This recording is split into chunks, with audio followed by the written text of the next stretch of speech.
The Scottish Open is being quietly written out of the PGA Tour's future, and the timing could not be worse. This isn't a scheduling footnote. This is about a tournament with a $9 million purse and 14 of the world's top 20 players in the field this week. And under the Tour's new plan, most of those players might never be allowed to play it again after 2028. Personally, I think the PGA Tour is about to break a promise it never should have made. So tell me, does the Scottish Open survive this, or does it get quietly demoted into an event nobody's star player shows up for? Drop your answer in the comments right now, and stick around, because what Rory McIlroy said in that press room on Wednesday wasn't a throwaway line, it was a warning, and the sharpest part of it is coming later in this video. Here's the number that should worry every fan of a national open: 20. That's roughly how many events PGA Tour CEO Brian Rowlap wants in his new top-tier tournament series starting in 2028. Right now, the Tour runs more than 40 events a year.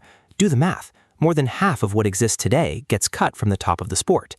The Tour calls it the Championship Series. Around 130 players, closed field, a purse of $20 million per event. Everyone else gets shoved into something called the Challenger Series. Same tour, different universe. $4 million purses. No McIlroy, no Scheffler, no headline names unless you win your way up. Here's the part that should make you angry if you love this sport. For years, the PGA Tour sold players on a deal.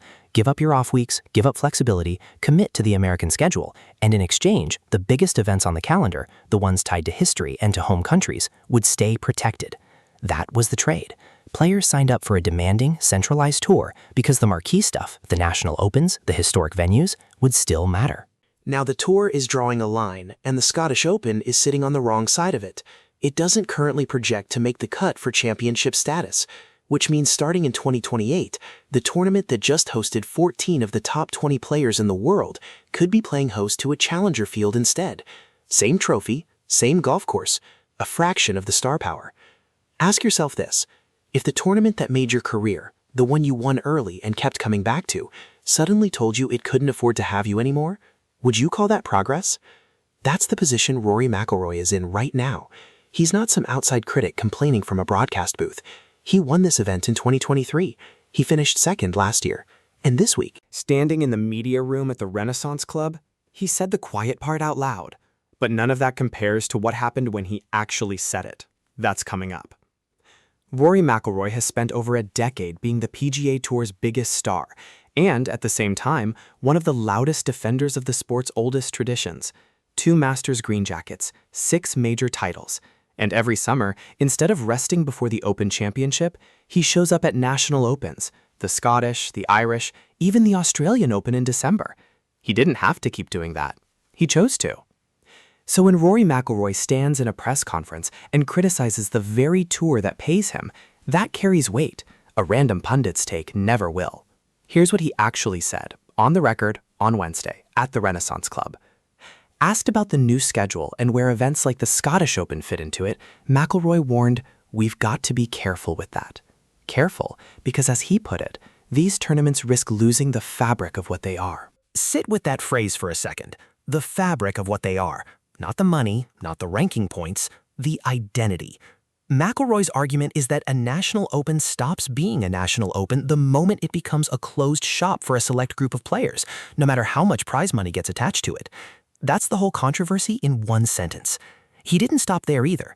McIlroy specifically argued that events like the Scottish Open need to be treated differently than a standard tour stop, the kind of week-in, week-out event that will comfortably slot into the new championship series without controversy. In his words, there's a little bit more nuance required here, because national opens aren't just another logo on the schedule. They're tied to a country, a history, a golf culture that existed before the PGA Tour ever showed up to co-sanction it.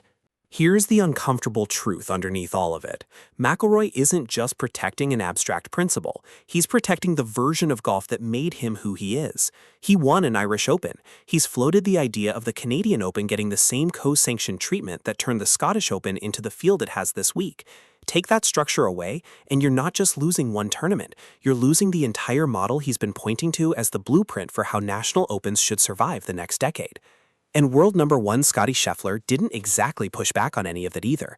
Standing in the same media center days earlier, Scheffler said only that he hopes the event needs to work its way into whatever the new schedule ends up looking like. That's not a full-throated defense. That's a top player hedging in public, because even the tour's own biggest names aren't certain the Scottish Open makes the cut. Think about that the next time you're watching one of these events and telling yourself the big names will always show up. They won't. Not if the math doesn't work in their favor. Not if the tour draws their line somewhere the Scottish Open can't reach.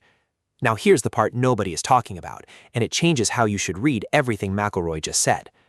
According to Golf.com's own reporting, McIlroy has played only 9 PGA Tour events in 2026 before this week's Scottish Open, including 3 of the 4 majors.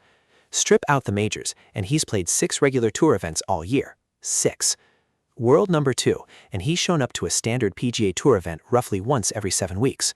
Compare that to Scottie Scheffler, who's played 11 regular tour events over the same stretch, nearly double.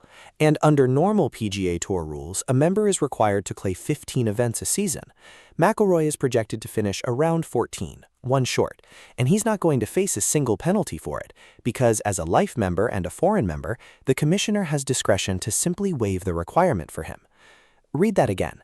The same players' organization that's about to tell a 300-year-old National Open it might not be prestigious enough for the top tier is, at the same time, quietly excusing its biggest star from the participation rules everyone else has to follow. That's not a scandal. It's not illegal, and it's not even hidden. It's on the record in Golf.com's own reporting. But it is an irony worth sitting with.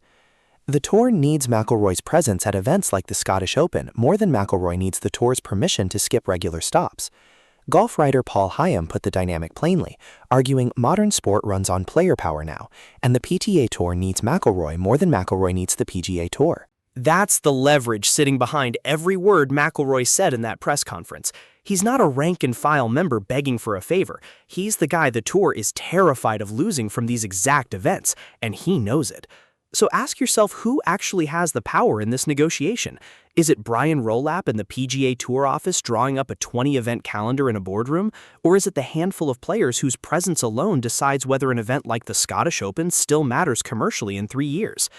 Padraig Harrington, who's been on both sides of this as a 3-time major champion, now grinding through 8 straight weeks on the Champions Tour, put it about as bluntly as anyone connected to this story has. Asked directly whether the McIlroy arrangement is fair to the rest of the tour membership, Harrington didn't dodge it.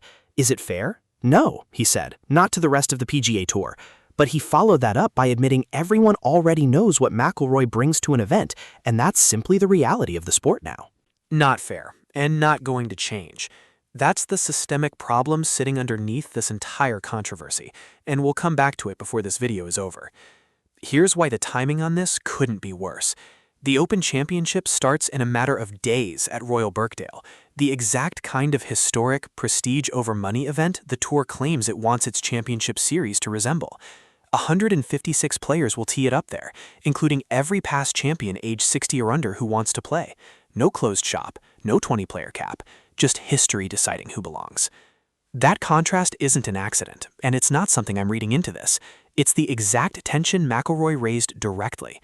He's about to walk off the Scottish Open and into a major that runs on tradition and open access, then come back to a tour that, starting in 2028, wants to run its flagship events like a private club membership list.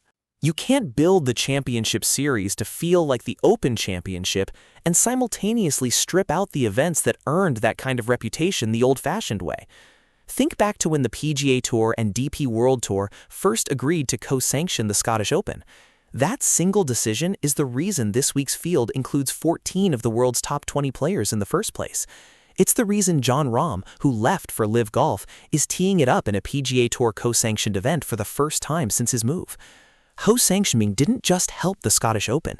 It rebuilt it from a mid-tier stop into one of the best fields outside the majors. And now that same event risks getting excluded from the tour's next big idea, just a few years after that idea started working. That's not a hypothetical problem for 2028.